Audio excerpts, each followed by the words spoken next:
নাহমাদুহু ওয়া নুসাল্লি ওয়া নুসাল্লিমু আলা রাসূলিহিল কারীম আম্মা বা'দ। প্রিয় ইমানি ভাইরা, যে যেখান থেকে শুনবেন সবাইকে সালাম জানাই, আসসালামু আলাইকুম ওয়া রাহমাতুল্লাহ।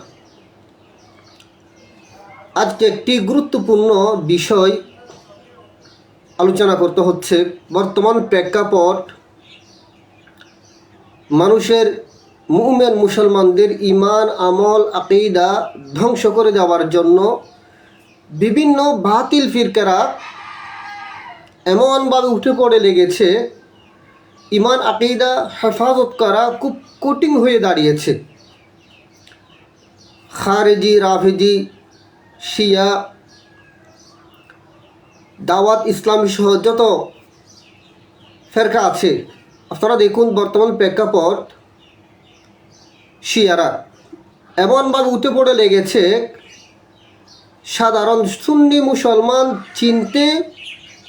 তাদেরকে চিনতে কষ্ট হচ্ছে। কারণ তারা উপরে লেবেল লাগিয়েছে সুন্নির, তারা সুন্নি দাবি করে, আসলে সুন্নি লেবেল লাগিয়ে তারা শিয়া। ইতিপূর্বে আপনারা দেখেছেন তারা গদির হুম পালন করেছেন, দুল বাদ্য বাজনা বাজিয়ে র্যালি করেছেন। এটা হচ্ছে যে শিয়াদের উৎসব। এটার সাথে আকীদায়ে আহলে সুন্নাত ওয়াল জামাতের সাথে কোনো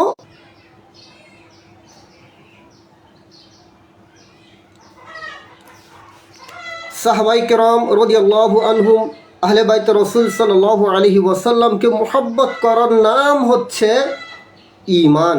এই কারণে আল্লাহ পিয়ার হাবিব সাল্লাল্লাহু আলাইহি ওয়াসাল্লাম বলেছেন, আসহাবি কান নুজুম।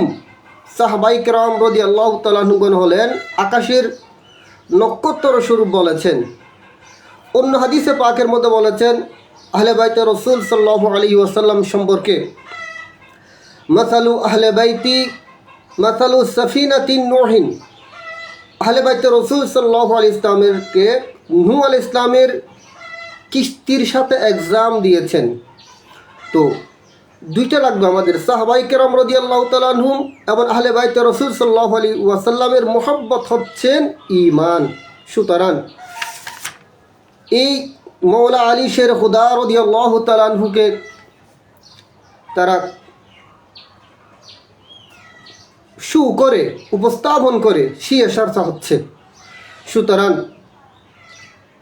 তারা যেটা উদ্দেশ্য করে বলছেন, গাদির হুমের মধ্যে যে হাদিস শরীফ, ওই হাদিস শরীফ আপনি যদি দেখেন, এখানে একটা মেরকাত শরীফ আছে, যে মেরকাত শরীফ আপনারা দেখবেন, এই হাদিস শরীফ বলার পিছনে কারণটা কি, রহস্যটা কি, এখানে কিতাবের মধ্যে এনেছেন। এটা হচ্ছে যে মিশকাত শরীফ সরা মেরকাত শরীফ 11 খণ্ডের মধ্যে আল ফাসলুস সানি বাবু মুরাকিবে আলী বিন আবি তালিব রাদিয়াল্লাহু তাআলা আনহুর এই অধ্যায়ের মধ্যে কারণটা এনেছেন, অথবা আর অন্য কারণও থাকতে পারে।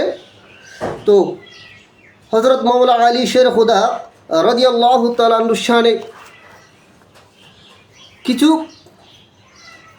তখন কিছু মানুষ মনের মধ্যে কুটিলতা হয়েছে, সেখানে হযরত মাওলানা আলী শের খুদা রাদিয়াল্লাহু তাআলা আনহুকে রাসূল আকরাম সাল্লাল্লাহু আলাইহি ওয়াসাল্লাম সেখানে পাঠিয়েছেন গনিমতের মাল সংগ্রহ করার জন্য, গনিমতের মাল নিয়ন্ত্রণ করার জন্য। তো সেখানে একজন দাসী পেয়েছেন। তো সেখানে মাওলানা আলী শের খুদা রাদিয়াল্লাহু তাআলা আনহুর কাজ যারা ছিল, কিছু মানুষের অপছন্দ হয়েছে, সেটা আমার নবীকে এসে আর্জি দিয়েছেন, উপস্থাপন করেছে, আমার রসুলকে বলেছেন। তখন রসুল করিম সাল্লাল্লাহু আলাইহি ওয়াসাল্লামের চেহারা মুবারক মলিন হয়ে গিয়েছে।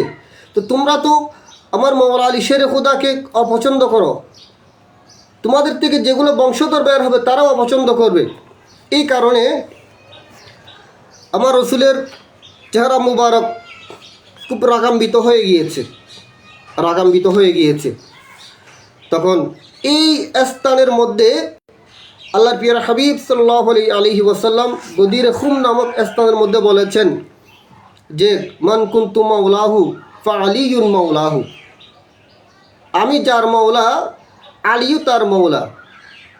সুতরাং তার মানে এটা নয় যে সংক্ষিপ্তভাবে তার মানে এটা নয় যে রাসূল পাক সাল্লাল্লাহু আলাইহি ওয়াসাল্লাম এর পরেই মৌলা আলী শের খুদা রাদিয়াল্লাহু তাআলা আনহুর মর্যাদা, সেটা না। এটা হচ্ছে দেখি বন্ধু, আমি যার বন্ধু হযরত আলী তার বন্ধু মাহবুব। এখানে কিতাবের মধ্যে এনেছেন, আপনারা দেখবেন মেরকাত শরীফের মধ্যে মাহবুব এনেছেন। বলিয়ুন মৌলা, বলিয়ুন অর্থ অনেক অর্থ আছে, সাহায্যকারী, আপনার সাহায্যকারী অর্থ আছে, বন্ধু অর্থ আছে। সুতরাং এখানে খলিফা নয়।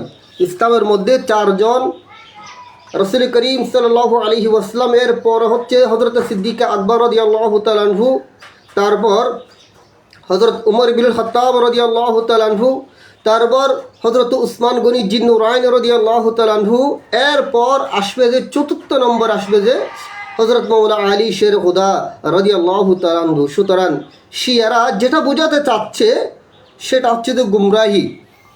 আপনারা যারা বিজ্ঞ যারা আছেন, আমি আপনাদেরকে দেখার জন্য অনুরোধ করব, মেরকাত শরীফ দেখবেন এবং মাদারজুদ নবুয়ত শরীফ দেখবেন, ঈমান আকীদা হেফাজত করার জন্য। সুতরাং যারা গুমরা হয়ে গিয়েছে তারা তো আর ফিরে আসবে না, আসলে আলহামদুলিল্লাহ।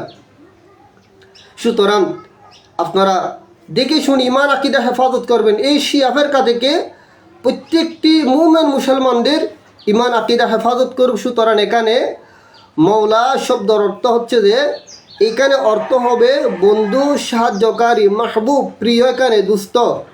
আপনারা কিছু মনে রাখবেন, বর্তমান দেখা যায় কোনো কিছু নিতে পারছে না, তুলতে পারছে না, তখন কি বলে আলীর নাম ধরে আহ্বান করে। দেখুন হযরত আলীর নাম ধরার সাথে সাথে স্পেশাল শক্তি চলে আসে শরীরের মধ্যে, তাকত চলে আসে, এটা প্রত্যেকটি স্থানের মধ্যে।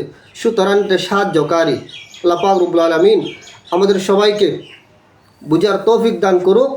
এই গুমরা আকীদা থেকে, শিয়া ফিরকা থেকে আমাদের ঈমান, আমল, আকীদা হেফাজত করুক। ওয়া আখিরু দাওয়ানা আলহামদুলিল্লাহি রাব্বিল আলামিন। আসসালামু আলাইকুম ওয়া রাহমাতুল্লাহ।